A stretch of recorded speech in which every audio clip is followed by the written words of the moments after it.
인간의 모든 소유는 아담으로부터 물려받은 타락한 정욕과 죄성과 결점의 산물입니다. 이것은 마귀의 성질로 구성된 자기, 자아, 육신, 육성, 옛사람이라고도 합니다. 타락한 육신이 예수님과 함께 십자가에 죽고 부활해야만 나의 모든 소유권이 본래 주인이신 예수님께로 넘어갑니다. 소유는 크게 혈육 간의 애정, 남녀 간의 애정, 친구 간의 애정, 사물에 대한 애정과 식욕, 성욕, 무욕, 명예욕, 수면욕이 있습니다. 그리고 잠언 26장 25절에서 그 말이 좋을지라도 믿지 말 것은 그 마음에 가증한 7가지가 있다고 증언을 합니다. 7가지 가증한 것은 마음에 뿌리 박힌 원죄를 말씀하고 있는데요. 여기서 그 원죄가 7가지라는 것이 아니라 7은 죄의 완전 수로 우리는 이해를 해야 합니다. 예레미야 17장 9절에서 만물보다 거짓되고 심히 부패한 것은 마음이라고 증언하고 있어요. 이와 같이 인간의 마음은 타락한 그 완전 타락, 전적 부패해서 정말 죄로부터 가득 찼다는 것을 의미합니다. 하나님께서 모세를 통해서 613가지의 율법을 주셨습니다. 호세아 8장 12절에서는 하나님께서 율법을 10,000가지로 기록했다라고 말씀하고 계세요. 이것은 한마디로 타락한 인간의 죄가 너무 많기 때문에 그 죄를 깨닫게 하는 율법 또한 10,000가지가 필요하다는 것을 교훈해주고 있습니다. 악한 그 생각으로 짓는 죄는 셀 수가 없이 너무나 많죠. 그 중에서 대표적인 그 죄성을 들라면 교만성, 태만성, 음란성, 질투성, 아집성, 포악성, 거짓성이라고 할 수 있습니다.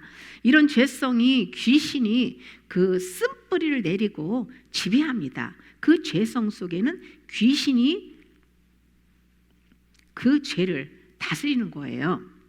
죄성은 정욕이 만족하면 잠잠하지만 불만족한 일이 생기면 고개를 쳐들고 올라와서 죄로 넘어뜨립니다. 타락한 정욕과 죄를 지켜 하는 모든 것들은 우리가 버려야 될 소유입니다. 예수님 안에서 죽지 않은 모든 생각, 감정, 의지, 내가 가진 모든 것들은 아담으로부터 물려받은 소유입니다. 소유는 내적인 것과 외적인 것으로 구분해서 생각할 수 있는데요. 일단 내 것이라고 생각하는 것들은 내려놓아야 할 소유고, 주님의 것이라고 여기는 것들은 주님 뜻대로 사용하면 소유가 아닙니다.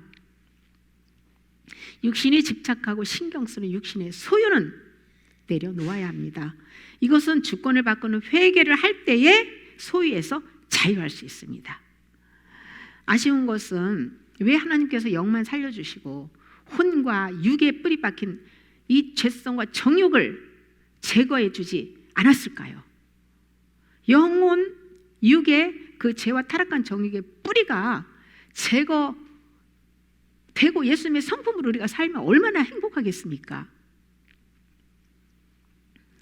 하나님께서 죄를 해결해 주실 것을 약속하고 단번에 제거해 주지 않은 이유가 있습니다.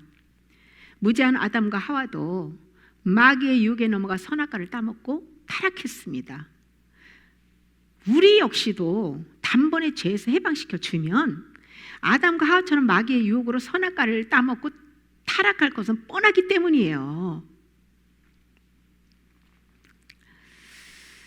하나님의 구원 계획은 택한 백성이 성령의 인도를 받으며 영적 광야에서 말씀을 받고 죄와 정욕의 소유를 버리는 연단받은 그 자유의지로 하나님을 사랑하고 섬기도록 섭리하셨습니다. 그러므로 우리 영혼은 애굽과 같은 세상을 떠나서 광야로 나가야 합니다. 그곳에서 성령의 인도와 가르침을 받으며 소유를 버리는 회개를 하고 주님의 주권을 날마다 인정해야 합니다. 애굽의 근성, 혼적 생명을 죽이는 회개를 하지 않으면 가나안 땅, 즉 천국에는 들어갈 수 없습니다. 귀신은 끊임없이 밥을 달라고 애정과 욕망을 부추깁니다. 모든 중독은 다 이미 마귀의 노예가 된 것이에요.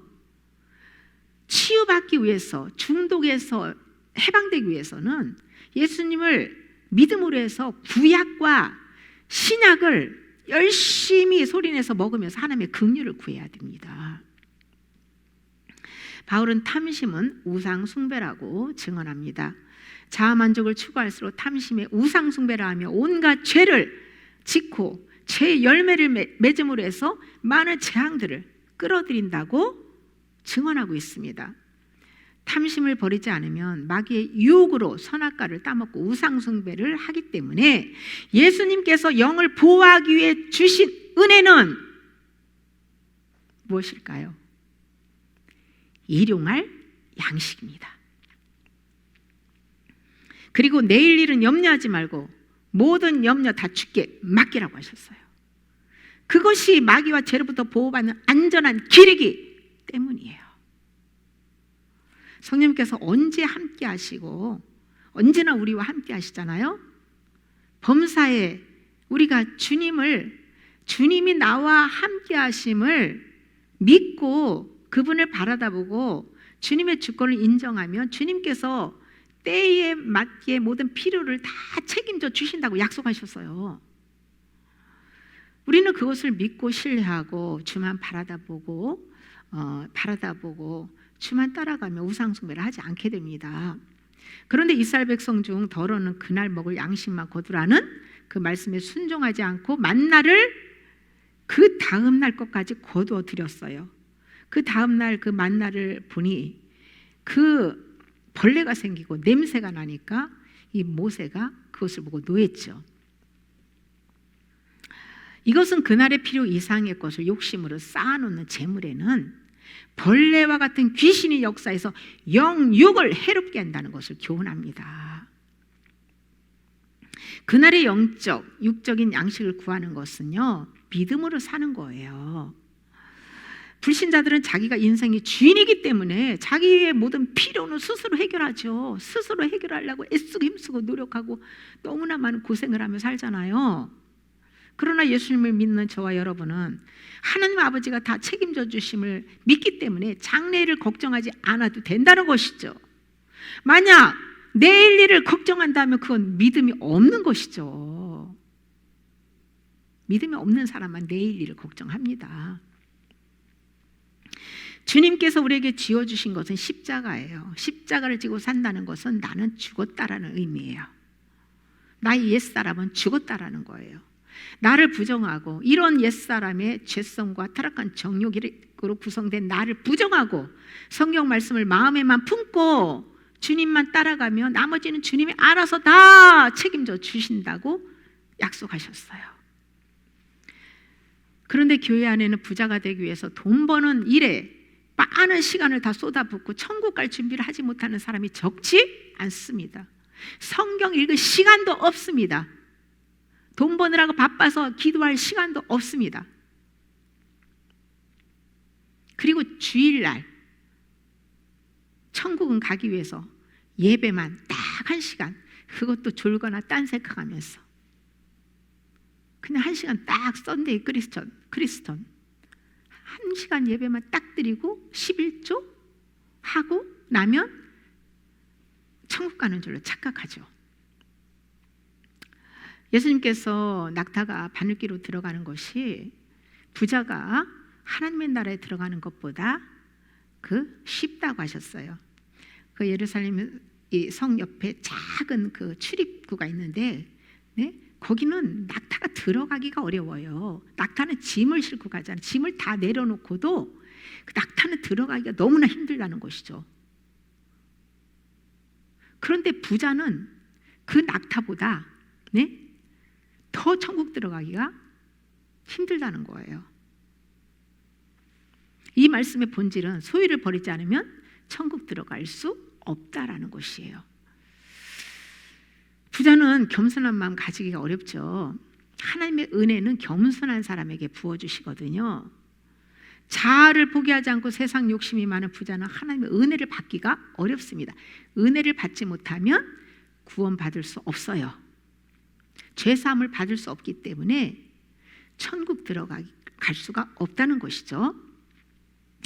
선한 사람과 악인의 차이가 무엇입니까? 그것은 은혜를 하나님으로 받았느냐 받지 못했느냐에 달려 있어요. 인간은 스스로 내적 외적 소유를 내려놓을 능력이 없습니다. 그것을 아신 주님께서 사람으로는 할 수 없으나 하나님으로서는 다 할 수 있다라고 말씀하셨어요. 이때 우리가 할 일은 무엇입니까? 주님께 주권을 이양하는 거예요. 하나님이 다 하실 수 있도록 주권을 하나님께 드려야 되는 거예요. 바울은 돈을 사랑하고 탐하는 것은 일만하게 뿌리이기 때문에 먹을 것과 입을 것이 있은지 족한 줄 알고 믿음으로 살라고 권했습니다. 돈을 사랑하는 사람은 돈이 목적이 되어서 돈의 노예로 삽니다. 돈을 복음을 전파하는 수단으로 사용하면 선한 도구가 될 수 있겠죠. 그러나 자신의 꿈과 야망과 정욕의 만족을 이루기 위한 목적으로 사용하면 우상 숭배를 함으로 해서 저주를 받게 되는 거예요. 하나님이 주신 물질과 시간, 건강, 모든 재능으로 주님이 기뻐하는 뜻 안에서 바르게 사용하고 성령의 열매를 맺는 것이 하나님의 축복입니다. 이거보다 더 큰 축복은 없어요. 바울처럼 부유해도 가난해도 주님 안에서 자족하는 법을 배워야 합니다.